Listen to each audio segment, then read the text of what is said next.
We're here at the Women's Plaza of Honor, and March isn't just the month for midterms and spring break.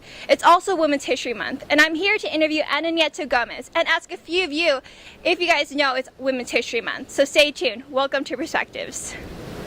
I mean, maybe it's more important to just have women circulating in our minds, in our hearts, more than the month. But I do wish there was more about it. I wish that I had known. So why do you think that our society doesn't advertise or celebrate Women's History Month? Probably because it's comprised of white men. I don't know. It's hard because I think anytime we say Women's History Month or women's issues, people get sort of turned off and they think it's going to be angry, man-hating, and it doesn't have to be that way. What makes you proud to be a woman? What a hard question. What makes me proud to be a woman?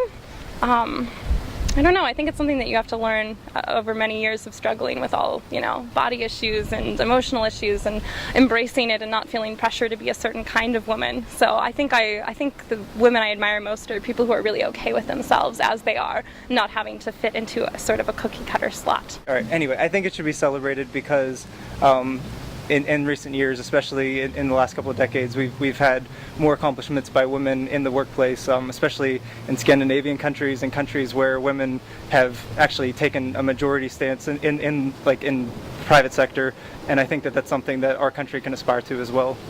Estoy feliz de ser un chicana. Influenced you to join the Chicano Movement of the 1960s? Well, I joined the civil rights movement as the whole nation was involved or began to decide that it was time to have equality between all people of color. And I found myself in a movement that did not,